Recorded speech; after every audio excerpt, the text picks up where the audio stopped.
விழாவை இந்த ஆண்டு சந்தித்து எதிர்காலத்தில் பவள விழா 75 சந்தித்து 100ஆண்டு விழாவையும் சந்திக்க இருக்கக்கூடிய மிகப்பெரிய சிறப்பினை பெற்றிருக்கக்கூடிய இந்த அற்புதமான ஆடி கார்த்திகை விழாவிலே எல்லாம் வல்ல ஸ்ரீ அருள்மிகு பாலசுப்பிரமணிய சுவாமி திருக்கோவில் வளாகத்தில் எங்களுக்கு இந்த ஆண்டு இந்த இனிய வாய்ப்பை தந்த முருகப்பெருமானுடைய திருவடிகளை மனமொழி மெய்களால் வணங்கி இறையருளை பிரார்த்தித்துக் கொண்டு செல்லுகிற இடங்களெல்லாம் ஈட்டும் பொருளும் அதில் சேர்ந்திருக்கிறதையும் நினைவுபடுத்தி அதைத்தான் இன்றைக்கு தலைப்பாகவே வைத்திருக்கக்கூடிய ஒரு சிறப்பினையும் இந்த பட்டிமன்றம் இன்றைக்கு பெற்றிருக்கிறது. இந்த இனிய விழாவிற்கு பல ஆண்டுகளாக பொறுப்பிலே இருந்து சிறப்பு சேர்த்து கொண்டு வருகிறேன். சொல்ல போனால் ஒரு பூவில் தேன் இருக்கும். ஒரு பூவில் இருக்கிற தேன் ஒரு பக்தனுக்கு உள்ளே இருக்கிற அன்பு. ஒரு தேன் கூடு என்றால் இறைவனிடத்தில் இருக்கிற அன்பு. இந்த 72வது ஆண்டை சந்திக்கிற அளவுக்கு பொறுப்பும் சிறப்பும் வாய்ந்த தலைவர் பெருமக்கள், நெறிப்படுத்துகிறவர்கள், வழிப்படுத்தியவர்கள் இதற்கெல்லாம் வாய்த்த பெருமையைத்தான் அந்த வளர்ச்சி காட்டுவதாகவே நான் பெருமையோடு அவர்களை வாழ்த்துவோம், அவர்கள் திருவடிகளை தொட்டு வணங்கவும் நான் பெருமைப்படுகிறேன். அருமையாக இதனுடைய தலைவர் எஸ்வி கல்வி நிறுவனங்களுடைய சேர்மன் டாக்டர் எஸ்வி முருகையா அவர்களே, இணைத்தலைவர் ஒரு சொல் ஜவுளி ஸ்டோர் சூமாசி சுந்தர்ராஜ் ஐயா அவர்களே, கௌரவ தலைவர் எங்கள் ஸ்ரீ பாலாஜி கிரானைட்ஸ் மற்றும் மார்பிள்ஸ் உரிமையாளர் அண்ணன் ஐயா PS சங்கரநாராயணன் அவர்களே, துணைத் தலைவர் சமூக ஆர்வலர் பாலா தையலகம் ஐயா AS அருணாசலம் அவர்களே, பொருளாளர் தவசநாத முதலியார் பாத்திரக்கடை உரிமையாளர் ஐயா A கணேசன் அவர்களே, செயலாளர் அன்பாக தொலைபேசியில் அழைக்கிற போதெல்லாம் இந்த திருக்கோவிலுடைய வரலாற்றையும் சேர்த்து நிகழ்ச்சிகளை எல்லாம் பகிர்ந்து கொள்ளக்கூடிய பெருமைக்குரிய அருமை சகோதரர் என் சண்முக சுந்தரம் அவர்களே மற்றும் உபயதாரர் பெருமக்களே, இந்த இனிய விழாவிற்கு சுவைஞர்களாக வந்து இந்த பட்டிமன்றத்தை சுவை சேர்ப்பதற்கும் பாராட்டுவதற்குமாக வருகை தந்திருக்கக்கூடிய அன்பு பெரியோர்களே, அருளே உருவான தாய்மார்களே, ஆற்றல் வாய்ந்த இளைஞர்களே, உங்கள் அனைவருக்கும் என்னுடைய குழுவின் சார்பாக பணிவான வணக்கத்தை தெரிவித்துக் கொள்வதிலே பெருமைப்படுகிறேன். ரோட்டரி சுழற்சங்கத்தை சார்ந்த பெரிய பெரிய தலைவர் பெருமக்கள்லாம் வந்திருக்கீங்க. அண்ணன் ஆறுமுகசாமி அவர்கள் மத்தியானமே வந்து என்னை பார்த்தார்கள். அவர்களுக்கும் அப்பப்போ நாங்கள் தொலைபேசியில் பேசுவோம். இங்கே வந்திருக்கிற அத்தனை சிறப்பு பெருமக்களுக்கும் என்னுடைய வணக்கத்தை தெரிவித்துக் கொண்டு இன்றைக்கு ஒரு நல்ல தலைப்பிலே பட்டிமன்றத்தை ஏற்பாடு செய்திருக்கிறார்கள். மனித வாழ்க்கையில் பெரிதும் துணை நிற்பது இறையருளா ஈட்டும் பொருளா அப்படின்னு ஒரு தலைப்பு கொடுத்திருக்காங்க. இறையருள் தான் என்று பேசுவதற்கு இங்கே நம்முடைய வணக்கத்திற்குரிய நாவரசி மலர்வழி அவர்கள் நாகர்கோயில் மண்ணை சார்ந்தவர்கள். பிறந்தது, வளர்ந்தது, வாழ்ந்தது நாகர்கோவில் என்றால் இன்றைக்கு வரம் வருது தமிழ்நாடு, உலகம் முழுவதும். அவர் எங்க இருக்கிறாருன்னு சொல்ல முடியாது. இன்னைக்கு நாளைக்கு சேலத்தில் இருப்பாங்க, நாளைக்கு ஆற்காட்டில் இருப்பாங்க. சூறாவளி பயணமாக சுற்றி சுற்றி வந்து ஒரு அற்புதமான இலக்கிய உரையா, எழில் உரையா, பக்தி உரையா, பாட்டாரங்கமா, எதையும் நான் சந்திப்பேன் என்று தன்னுடைய ஆற்றலை வெளிப்படுத்துகிற ஒரு வீராங்கனையாக இலக்கிய உலகத்தில் வலம் வந்து கொண்டிருக்கக்கூடிய பெருமைக்குரியவர்கள், தமிழகத்தினுடைய முன்னணி தலைமை பேச்சாளர்கள் தலைமையிலே பல ஆண்டுகளாக பேசி வருகிறவர், ஜெயா தொலைக்காட்சியில பல ஆண்டுகள் வந்தவர், தொடர்ந்து பேசணும். அந்த எண்ணெய சோத்துல தேய்ச்சிட்டாங்கன்னா வீட்டுல சுத்தமா வச்சிருக்க மாட்டாங்கன்னு அர்த்தம். அந்த விளக்கு எண்ணெயை தேய்க்கிறதுக்குன்னு ஒரு துணியை பயன்படுத்தினான்னா அவதான் நல்ல மரபகா வீட்டுல சுத்தமா வச்சிருப்பா அப்படின்னு.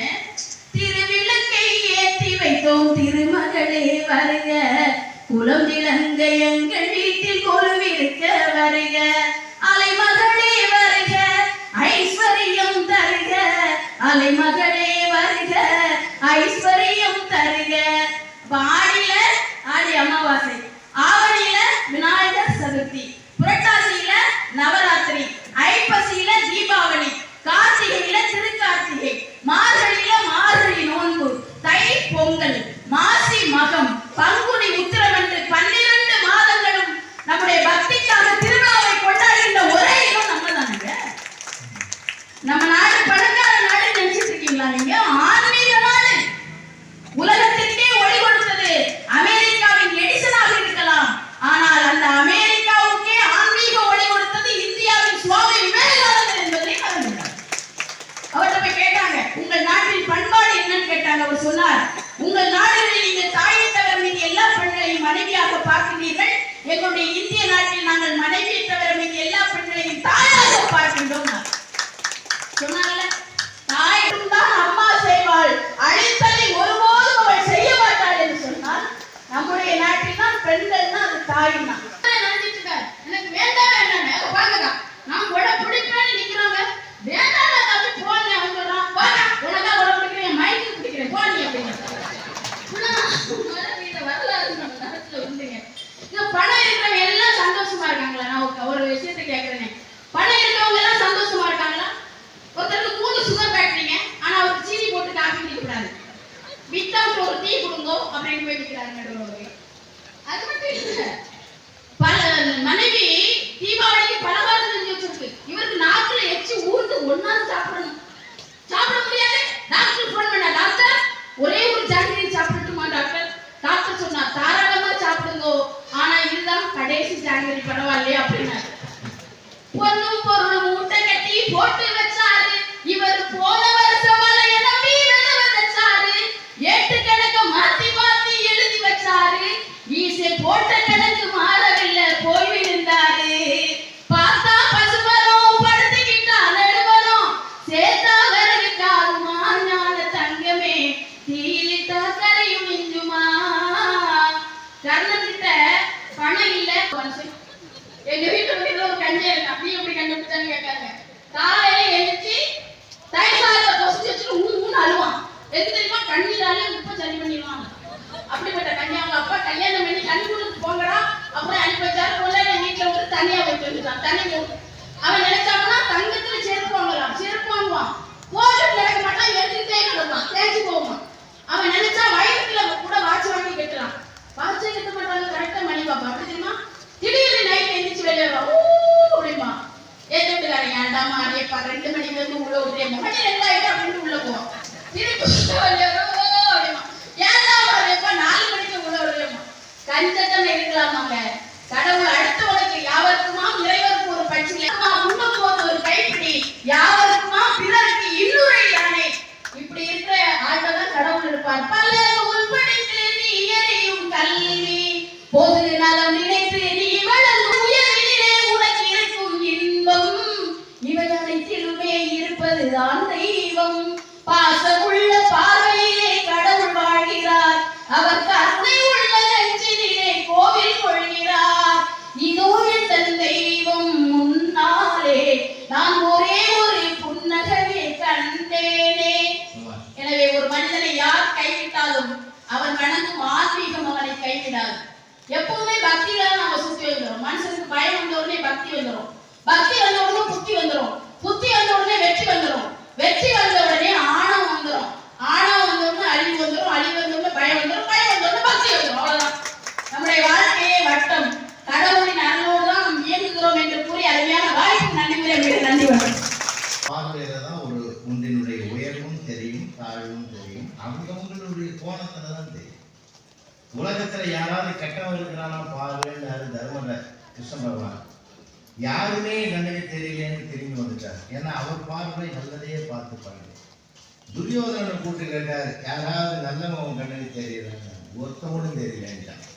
அதனால அவங்களுக்கு எந்த சொல்லுதோ அகப்பார்வைன்னு ஒண்ணு இருக்குது, புறப்பார்வைன்னு ஒண்ணு இருக்குது. நம்ம பார்க்கறதெல்லாம் பொருளாயிட்டாரு, மனசால பார்க்கிற பார்வை ஒண்ணு இருக்கு. அழகா சொன்னாங்க, ஆடி மாசத்துல விளக்கேற்றணும், குத்து விளக்கேற்றமே வெளியுது. நாம பார்க்குற பார்வை வேற. நீங்க யூடியூப்ல போனீங்கன்னா என் பேர் புலவராமலிங்கன்னு டைப் பண்ணி கலாமுக்கு சலாம் அப்படின்னு ஒரு தலைப்புல 1 மணி நேரம் பேசியிருக்கேன். அந்த 1 மணி நேரம் பேச்சை கேட்டு யாராவது அழலைன்னா நான் ஏன்னா அவருக்கு அது உருக்கமான ஒரு மணி நேரம் அவரை பற்றி உரை பண்ணியிருக்கார். ஒரு நாள் ராஷ்டிரபதி பவனில் இருந்தவர், 6ஆம் தேதி கூட இருந்தவர். ஒரு பல்கலைக்கழகத்தினுடைய வளாகத்தில் அவருடைய பேருரை நிகழ்வு எப்படி பெரிய பாடு.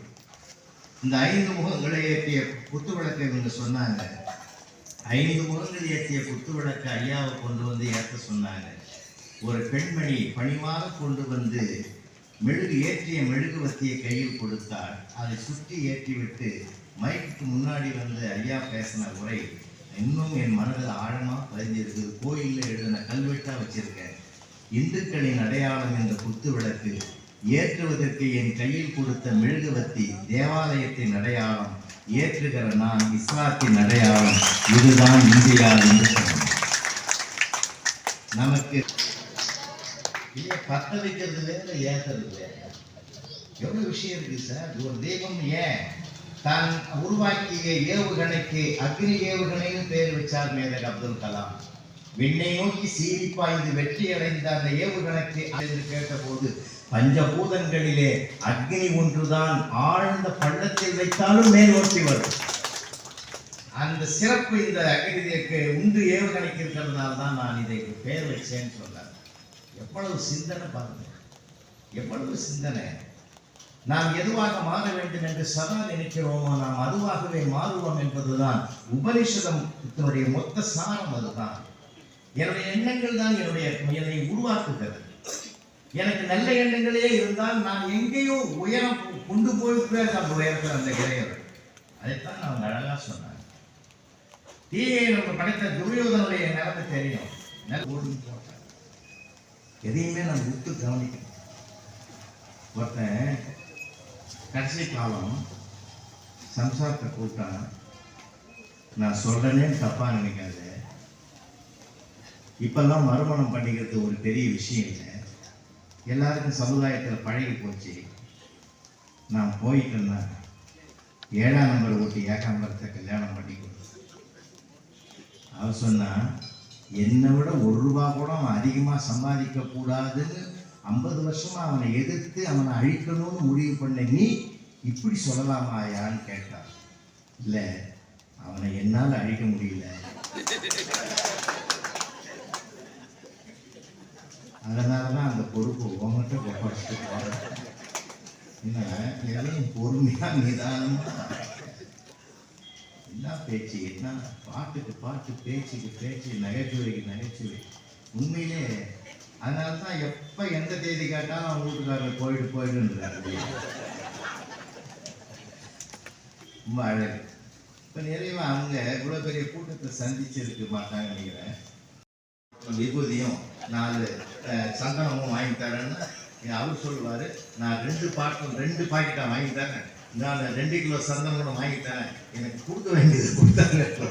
ஏன்னா பொருள் என்பது ஒரு மனிதனுடைய வாழ்க்கையை தீர்மானிக்கிறதுக்கு அவசியம் தேவை. அது இல்லைன்னு நம்ம மறுக்க முடியாது. அவங்க சொன்னாங்க பாருங்க, ஒரு செய்க பொருளை நான் திருவள்ளுவர் செய்க பொருளை, முதல்ல பொருளை செய்தா. எதிரியை சந்திக்கணுமா, உங்ககிட்ட பணம் இருக்கணும். ஒரு யானை போர் நடக்குதுன்னு பூனை சண்டை நடக்கிறதுலேயே நம்மளால பார்க்க முடியல. கிட்ட இருந்து எப்ப நம்ம மேல பாயுமோன்னு பயப்படுறோம்.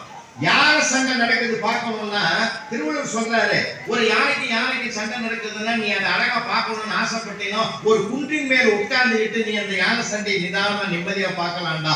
அது மாதிரி தாண்டா உன் பாக்கெட் முழுதும் பணம் இருந்தா நீ மார்க்கெட்ல தைரியமா போய் சந்திக்கலாம். ஒரு நண்பரை கூட ஹோட்டல்ல கூப்பிடலாம், வாடா சாப்பிடலான்னு.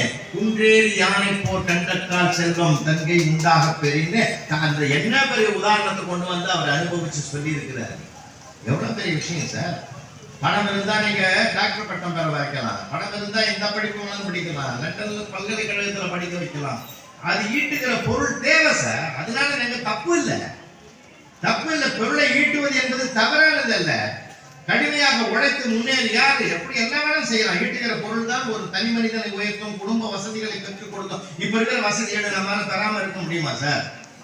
ஒரு காலகட்டத்தில் இருந்த நிலைமையில சிக்கனம் வேற, கஞ்சத்தனம் வேற. தயவு செஞ்சு நம்ம வாழ்க்கையில புரிஞ்சுக்க வேண்டிய விஷயம். சிக்கனம் வேற, கஞ்சத்தனம் வேற. ஒரு அப்பா புள்ள போய் கேட்கலாம், அப்பா காசுன்னா அது கஞ்சன்னா யாரு பாடணும். அதுக்கு அவங்க அப்பன் சொன்னா கஞ்சன்னு ஏன்டா ஒரு எழுத்தை வேஸ்ட் பண்ற, கருமின்னு சொல்லு, 3 எழுத்துல முடிஞ்சிடும். அவன் எவ்வளவு சிக்கனம். வேற தேவைகளை பூர்த்தி செய்து தேவையற்றவற்றை தவிர்ப்பதற்கு பேர் தான் சேர்த்த பணத்தை சிக்கனமா செலவு பண்ண பக்குவமா அம்மா கையில கொடுத்து போடு செல்லக்கண்ணு. அவன் 100 ஆக்குவாம செல்லக்கண்ணு. நம்மால கிட்ட கொடுத்தா 100 ஆறாக்கிடுவான் இல்லையா, 100 ஆறாக்கிடுவான். அதனாலதான் இவன்கிட்ட பொருளே கொடுக்கறது கிடையாது. இது ஒரு காலகட்டத்தில் ஏன்னா நம்ம கிட்ட என்ன இல்ல, என்ன வாழ்க்கை தரம் இல்லைன்னு நினைக்கிறீங்க? எல்லா இடத்துலயும் இன்னைக்கு கூட சொல்றேங்க, உலகத்திலே ஒரு பஞ்சம் வந்தாலும் சரி, நம்ம வீட்டு பெண்மணி இடத்துல ஏதாவது ஒரு பட்டுப்புடவையிலையாவது ஒரு 100 ரூபாய் 50 ரூபாயாவது இருக்கும். நம்ம ஆம்பளை ட்ரெஸ்ல ஒண்ணுமே இருக்காது. 1000 தட்டி பார்த்தீங்கன்னா இருக்க மாட்டான். அன்னன்னைக்கு அப்பப்ப செலவு பண்ணுவோம். ஏன்னா இவனுக்கு செலவு பண்றதுக்கு நிறைய இதெல்லாம் இடங்கள் நிறைய இருக்குது. அதனால ஒரு வாழ்க்கையில பொருள் என்பது தேவை என்பதனால்தான் இன்னைக்கு ஆணும் வேலைக்கு செல்றாங்க, பெண்ணும் வேலைக்கு போறாங்க. 2 பேரும் வேலைக்கு போய் ஒரு குடும்பத்தை தூக்கி நிறுத்துறாங்க. ஏன்? நான் படிக்க வேண்டும் என்று நினைத்த கல்வியை நான் பெற முடியவில்லை, என் பிள்ளைகளாவது பெறட்டும் என்று ஒரு தாயும் தந்தையுமாக இருக்கக்கூடிய கணவனும் மனைவியும் சேர்ந்து உழைக்கக்கூடிய பொருளை ஈட்டக்கூடிய வாழ்க்கை முறைகள் இன்றைக்கு வளர்ந்திருக்கிற காரணத்தினால் பொருள் செய்தல் முதல் கடன் சென்றிடுவீர் 8 திக்கும் கலை செல்வங்கள் யாவும் குழந்தைக்கு சேர்ப்பின்னு பாரதி சொன்னானே, அது ஒன்றும் தப்பான வார்த்தை இல்லை. அழகா சொன்னாங்க. ஒரு வார்த்தை சொன்னாங்க, அரபு நாட்டுல நான் எல்லா அரபு நாடுகளுக்கும் போயிருக்கிறேன். அங்க நம்ம பஹ்ரைன்ல பார்த்தா சில மாதங்கள்ல மணல் காற்று வீசும் சார். நீங்க செயல்படணும்ப்பா, நான் சம்பாதிக்கிறதுல நல்லதுக்கு போகணும், நான் அளவோட இருக்கணும், எனக்கும் நல்லதா இருக்கணும், மருத்துவ செலவுலாம் நான் பண்ணக்கூடாதுப்பா, அந்த மாதிரி எனக்கு நான் அனுபவிக்கக்கூடிய அளவுக்கு எனக்கு அந்த வாய்ப்பை நல்க வேண்டும் என்று இறைவனை பிரார்த்திக்கிறோமே, அந்த பிரார்த்தனை அங்கதான் இறையருள் முளைக்கிறது, இறையருள் துணையாக நிற்கிறது. ஆகையினாலே வாழ்க்கை என்று வருகிற போது, அந்த வாழ்க்கைக்கு துணை என்று வருகிற போது நம்மிடத்தில் இருக்கிற அது பொன்னா தங்கமா இருக்கலாம், அது நிலமா இருக்கலாம், அது பணமா இருக்கலாம், அசையும் சொத்து அசையா சொத்து இரண்டும் தான் ஒரு மனிதனுக்கு நம்பிக்கையை அவன் வாழ்நாள் முழுவதும் தருகிற காரணத்தினால் அந்த ஈட்டும் பொருளுக்கே தீர்ப்பு கொடுங்கள் என்றுதான் இந்த 2 பேரும் பேசினார்கள். ஆனால் இறையருள் என்பது லேசான விஷயம் இல்லை. இறையருள்னா லேசான விஷயம் இல்லை. ஞானிகள் பிறந்த மண்ணியா இது, ஆழ்வார்கள் பிறந்த பூமியா இது, ஞான பெருவள்ளல்கள் பிறந்த பூமியா இந்த பூமி. ஒரு ஞானி சொன்னா மண்ணிலிருந்து மண்ணுக்குன்னு சொன்னான். இந்த உடம்ப மண்ணிலிருந்து மண்ணுக்கு. சொல்லி வருவது பிறப்பு, சொல்லாமல் வருவது இறப்பு, இடையில் வருவதுதான் சிரிப்பு. இது இல்லாம நடக்கக்கூடியது சார். இது இறைவன் கையில் இருக்குது. ஒரு டேட்டா நமக்கு தெரிய வச்சானே சார், டேட் ஆஃப் பர்த் எல்லா அப்ளிகேஷனும் எழுதுறோம். அவனே கேட்கறான், டேட் ஆஃப் டெத் எழுதுறாங்க, முடியுமா? அந்த தேதி அவன் வச்சுக்கிறான். ஒருவேளை நமக்கு தெரிஞ்சதுன்னா எவனாவது நிம்மதியா தூங்குவான். பார்க்கறப்பெல்லாம் போன் எடுத்து 1 டேட் என்ன சொல்லிடுவான். பேங்க்ல கடன் கொடுப்பான், நீ தான் இந்த டேட்ல போற உருந்து போ வெளியேறுவான். என்ன அருமையான ரகசியத்தை கடவுள் வச்சிருக்கான் பார்த்தீங்களா? இது ஒன்றுக்கே நமக்கு கடவுளுக்கு நன்றி சொல்லலையா? இந்த ஒன்றுக்கே கடவுளுக்கு நன்றி சொல்லலையா? அவன் அருளாலே வந்தால் வணங்கி அவனை வணங்குறது கூட அவனுடைய அருள் இருந்தால்தான் அந்த பாக்கியம் கிடைக்கும். அவருடைய அருள் இந்த நேரத்தில் இந்த இடத்துல இந்த தேதியில இந்த கோயிலுக்குள்ள நீ தரிசனம் பண்ணணும்னு விதி இருந்தால்தான் நீ பண்ண இதெல்லாம் பண்ண முடியாது. 1000 கோடி கணக்கு கையில வச்சிருப்ப, அது உனக்கு கோடி உதவாது. எவ்வளவு பணம் வச்சிருக்கிற என்னால போக முடியலையா? எத்தனை பேர் தவிக்கிறான் தெரியுமா? ஆனா உன்னை போக வச்சிருக்கிறான், பார்க்க வச்சிருக்கிறான்னா அதுதான் இறைவன் உனக்கு கொடுத்திருக்கிற மிகப்பெரிய கொடை. 72 வயசுல ஆபரேஷன் 4 பிளாக் எடுத்துட்டு அந்த ஆபரேஷன் பண்ணிட்டு வெளியில வராது அந்த பெரியவர் வந்த உடனே டிஸ்சார்ஜ் ஆகி அந்த ஐசியூ வார்டுல இந்த லேபர் ஆர்டினரி வார்டுக்கு கொண்டாடுறாங்க. வார்டு அந்த டிஸ்சார்ஜ் பண்றதுக்கு முன்னாடி டாக்டர் வந்து ஃபீஸ் இவ்வளவு ஆச்சு கட்டணும்னு சொல்லி 4.5 லட்சம் ரூபாய் ஃபீஸ் கட்டணும்ன்றாரு. அந்த பெரியவர் கண்ணீர் விடுறாரு சார். கண்ணீர் விட்ட உடனே அவர் சொன்னார், டாக்டரே அவசரப்படாத ஐயா, உணர்ச்சி வசப்பட்ட அழாத ஐயா, மறுபடியும் எனக்கு பிரச்சனை வந்துட போகுது, அந்த 4 லட்சத்துல அவனை 50,000 குறைச்சிக்கிறேன், நீ 4 கட்டினா போகுது, நீ அழாதன்னாரு. நான் அதுக்கு அழலையா, பணத்துக்காக அழலையா, எவ்வளவோ பணம் இருக்குது, எனக்கு அதை பத்தி பிரச்சனை இல்லையா. ஆனா 72வது வயசுல 4 பிளாக்குக்காக நீ 4 லட்சம் ரூபாய் வசூல் பண்றியே, இந்த 72 வருஷம் வரைக்கும் எனக்கு பிளாக்கே இல்லாம என்ன பாதுகாத்தானே ஒருத்தன், அவனுக்கு எத்தனை லட்சம் ரூபாய் நான் கணக்கு போட்டையா, அந்த கணக்கு எனக்கு கணக்கிலே அடங்கலையா. அவனே அப்பா இறைவா அப்படின்னு அவன் பிரார்த்தனை பண்ணா பார்த்தீங்களா, அங்கதான் சார் மனிதன் நிற்கிறான். சொன்னதுனால நான் விதைக்கிறேன், உன்னை நம்பிதான் விதைப்பேன், நீ மழையை பெய்யணும்னு அவன் பிரார்த்தனை பண்ணி போவான். இன்னொரு மண்பானை தயாரிக்கிறவர் வராரு, பகவானே உன்னை நம்பிதான் மண்ணை பிசைஞ்சு சூளையில வைக்கிறேன், மழை மட்டும் வர வச்சிடாதேன்னாரு. இப்போ இவன் பிரார்த்தனையை நிறைவேற்றுறதா அவன் பிரார்த்தனையை நிறைவேற்றுறதான்னு கடவுளுக்கே ஒரு சந்தேகம் நாம எங்கடா போய் ஒளிஞ்சிக்கிறது, இவனுக்கு 2 பேருக்கேந்து நாம தப்பிக்கணும் போலகுதேன்னு நினைக்கிற போது பூலோகத்துல ஒரு குடும்பத்துல ஒரு பிரச்சனை இருக்குது. அந்த பிரச்சனையை அவர் காதல கேட்கிறாரு. அந்த வீட்டுக்காரன் கேட்கறான் சம்சாரத்தை பார்த்து, பிள்ளையாடி பெற்றிருக்கிற பிள்ளையா, வீரோல பணம் வச்சாலும் எடுத்துக்கிறான், பெட்டியில பணம் வச்சாலும் எடுத்துக்கிறான், பாக்கெட்ல வச்சாலும் எடுத்துக்கிறான், நான் எங்கடையே வைப்பேன் அந்த பணத்தை. யோ பாட புஸ்தகத்துல வையா, அவன் எடுக்கவே மாட்டான், தொடாத இடம் அது ஒண்ணுதான் அண்ணா. இது கடவுளுக்கு கேட்டது.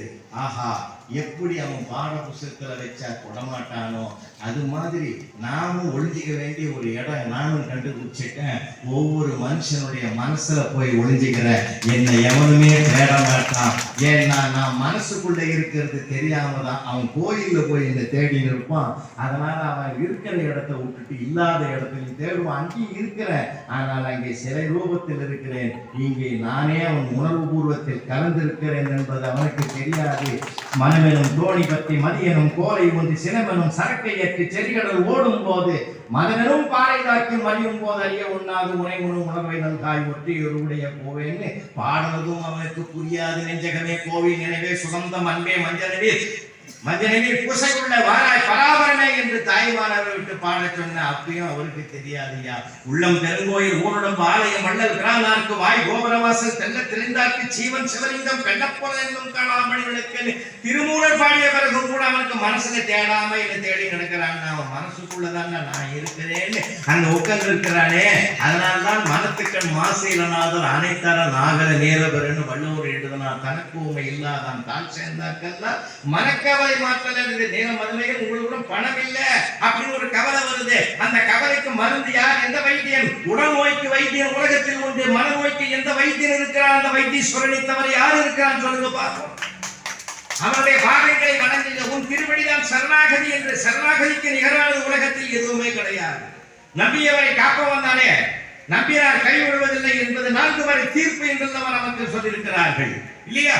எல்லா இடங்களிலுமே சொல்லக்கூடிய ஒரு மிகப்பெரிய மகத்துவமான, ஏன் குர்ஆன் சொல்லுகிறது, பைபிள் சொல்லுகிறது, குர்ஆன் சொல்லுகிறது, கீதை சொல்லுகிறது, 4000 பிரபந்தம் சொல்லுகிறது. அத்தனையுமே இருக்கிற 108 திவ்ய தேசங்களை சென்று நீங்கள் வணங்கி வந்தால் உங்களுடைய கவலைகள் தீரும், பிரச்சனைகள் தீரும் என்று அன்றைக்கு ஆன்மீக ஞானிகள் சொன்னார்கள். இன்றைக்கு 108 ஆம்புலன்ஸ்ல போனா உங்களுக்கு உயிர் காக்கப்படுவாய் என்று அதே 108 தான் வேற வகையில் அறிவியலும் பயன்படுத்துகிறது. என்றால் ஆன்மீகத்தினுடைய ஆணையவே இந்த பாரத புண்ணிய பூமி என்பதை ஒருபோதும் மறந்துவிடக் கூடாது என்ற உணர்வை தான் நம்முடைய ஆன்மீகம் இறை பக்தியிலே வைத்து இறை அருள் என்று சொல்லுகிறது. இந்த மனசு இருக்கிறது சாதாரணமானது இல்லை சார். இந்த மனசு ஒருத்தன் ஞானி, நம்மெல்லாம் தெரிஞ்சுக்கணும் சார். ஒரு ஞானி போய் கேட்கிறாரு, ஒரு மனுஷன் சூடாயிட்டானே. மண்பானை சொன்னது, என்னுடைய முதலும் மண்தான், உடைந்து விட்ட பிறகு என் முடிவும் மண்தான். என்னுடைய முதலும் முடிவும் எது என்று எனக்கு தெரிந்ததனால் நான் சூடாகாமல் சுகமாக இருக்கிறேன். அதனால்தான் நான் குளிர்ச்சியாக இருக்கிறேன். நாம ஏன் சூடாகும்? எதுக்கையா சூடாகும்? வார்த்தைகளா சூட்டை வெளிப்படுத்தலுமே, அன்பை முறியடிக்கிற வார்த்தைகளை பேசுறமே இல்லையா? அதுவும் எங்க சென்னையெல்லாம் ரொம்ப கஷ்டம். நீதிபதி தீர்ப்பு கொடுத்தார், ஹவுஸ் ஓனரை வெட்டினையானா வெட்டினேன் சார், இப்படி ஒரு நேர்மையான நான் பார்த்ததே இல்லை, உனக்கு தூக்கு தண்டனை கொடுக்குறேன், என் பக்கம் இருக்கிற நியாயத்தையும் கேட்டுட்டு தீர்ப்பு கொடு. என்னடா உன் பக்கம் நியாயங்கிறது? வெட்டதை ஒத்துக்கிறேன், 6 வருஷமா குடியிருக்கிறேன், வாடகையை ஒழுங்கா கொடுக்குறேன், ஒரு குறையும் நான் வைக்கல. ஆனா அந்த ஆள் 3 மாசமா என்னை பார்க்கறப்பெல்லாம் காலி பண்ணு, காலி பண்ணு காலி பண்ணு. நேற்று காலையில பார்த்து கடைசியா சொல்றேன், எப்ப காலி பண்ண போறேன்னு. நேற்றே காலி பண்ணிட்டேன். ஏன்னா அவரு சொன்ன அர்த்தம் வேற, இவன் எடுத்துக்கிற அர்த்தம் வேற இல்லையா? அதுவும் அவருடைய நேரம் தான். அது அவரும் அது நேரம் தான். அது நீங்க நேரம் காலம்லாம் ஜென்மத்துக்கு மறக்க மாட்டீங்க.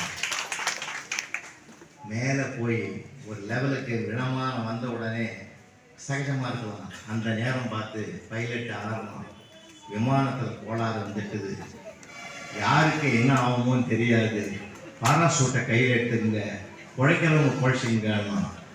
அப்போ இவன் மனசு போராடுது. ஐயோ, நான் வணங்குற முருகன் 1/2 மணி நேரமாக அவனை லேட்டாக வர வச்சான், அப்பயாவது நீ நின்றுடுறான்னு அர்த்தம். மானுட ரூபத்தில் தான் பகவான் உதவுவான்னு சொல்லுவாங்க. அதுவும் மீறி டயர் வெடிச்சு டயர் பஞ்சர் ஆகி என்ன போகாதேன்னு கடவுள் தடுக்கிறதுக்கு முயற்சி பண்ணான். இந்த மண்டையில புரிய சக்தி இல்லை. எங்க இருந்தோ ஒருத்தன் யமனாட்டம் வந்து என்ன கூட்டின்னு வந்தானே. 15 நிமிஷத்துக்கு தான் அவன் கடவுளா தெரிஞ்சான். அப்போ இப்போ அவன் யமனா ஆயிட்டான்னா, எனக்கு சாதகமாக அமைகிற போது கடவுளை நல்லவன் சொல்றதும், பாதகம் வருகிற போது கடவுளை கொள்ளாதவன் என்று சொல்வதும் மானுடத்தினுடைய இயல்பாக இருக்கிறது என்றால் அதுதான் நேரி என்று நாம நினைக்கிறோம். பெருமானார் நபிகள் நாயகம் குர்ஆன் எங்கே தொடங்குகிறது? பூஜ்ஜியத்திலிருந்து தொடங்குகிறது. வாழ்க்கை பூஜ்ஜியம் தானே சார். நமக்கு பிறப்பில முன்னே என்னன்னு தெரியும்? நமக்கு பிறந்த பிறகுதானே சார் இந்த உலகத்தை பார்க்கிறோம்.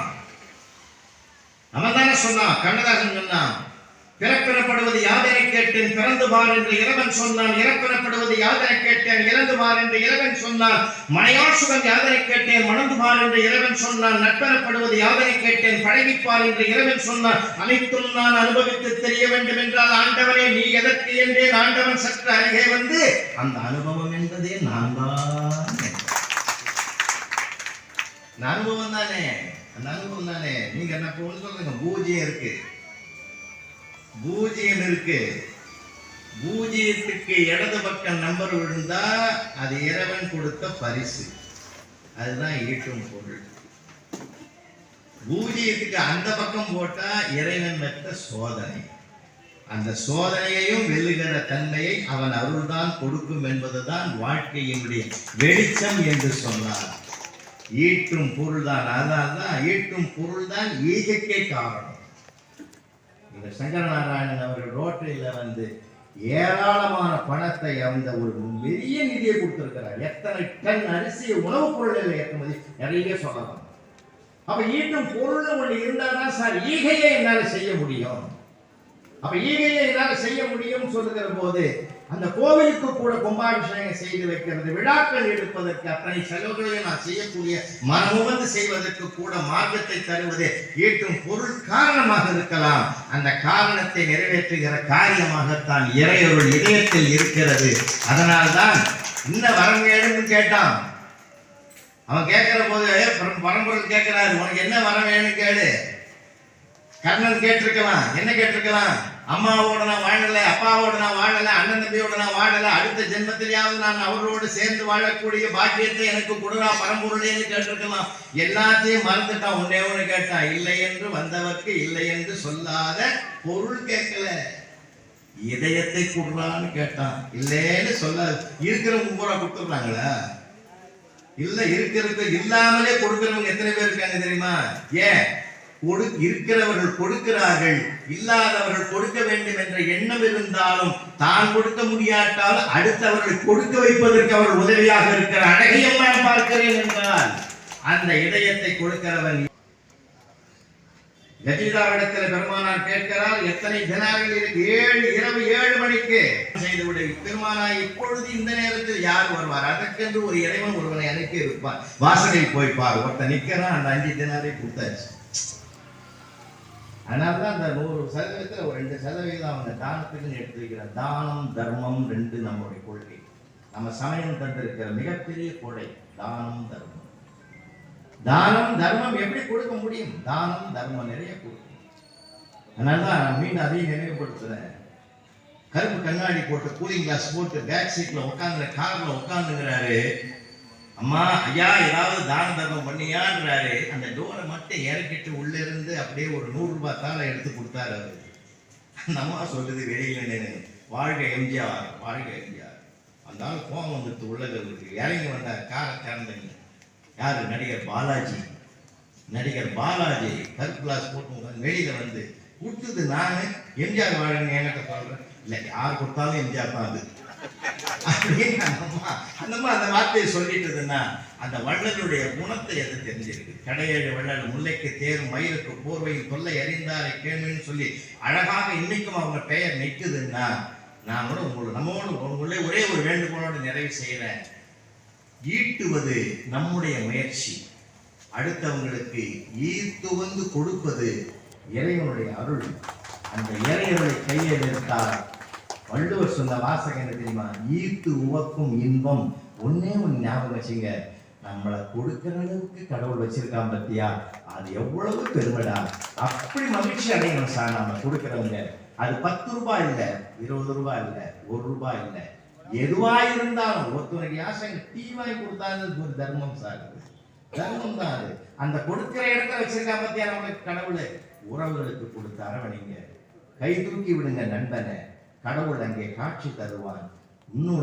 இன்னொருவரை நீங்கள் மகிழ வைத்தால் உங்களை மகிழ வைக்க பல பேரை கடவுள் கொடுத்து கொண்டே இருப்பான். இது சத்திய வாக்கு. உங்களுக்கு மட்டுமல்ல, உங்கள் பாரம்பரிய வம்சத்துக்கே கொடுப்பான். அதுதான் இறைவனுடைய அருள். ஈட்டும் பொருள் தேக்க நிலை அடைந்து விடும், தேய்ந்து விடும். இறையருள் என்றும் வளர்ந்து கொண்டே வருமே தவிர அதற்கு தேக்க நிலையே கிடையாது. ஆகையினால் ஈட்டும் பொருளை ஈட்டுங்கள், அது இறையருளை பெறுவதற்கு ஈர்த்து கொடுங்கள் என்று சொல்லி அந்த தன்மையை பெற்றுவிட்டால் நமக்கு பரிபூர்ண இறையருள் இருக்கிறதாக நான் கருதுகிறேன். ஈட்டும் பொருளுக்கு 49 மதிப்பெண், இறையருளுக்கு 51 மதிப்பெண் கொடுக்கும். இறையருளே என்று தீர்ப்பு வழங்கி மண்ணில் நல்ல வண்ணம் வாழலாம் வைகளும் எண்ணில் நல்ல கதிக்கு யாதும் ஒரு குறை வாழ்க புக்குடம் வாழ்க்கை செல்வே ஏறிய மஞ்சை வாழ்க்கை அனைத்து நன்கு வாழ்க. 2ஆம் ஆண்டு நிகழ்ச்சியாக மாபெரும் சிறப்பு பட்டிமன்றத்தில் கலந்து கொண்ட பட்டிமன்றத்தில் நடுவர் உள்ளிட்ட அனைவருக்கும் நன்றி கலந்த வணக்கத்தை தெரிவிப்பதுடன் கூடுதல் தகவலாக ஈட்டும் பொருளே என்ற பொருள் பற்றி பேசிய மேடம் நித்யா அவர்கள் நடுவர் அவர்களுடைய மருமகள் என்பதை இந்த நேரத்தில் தெரியப்படுத்திக் கொள்கிறேன். அனைவருக்கும் நன்றி.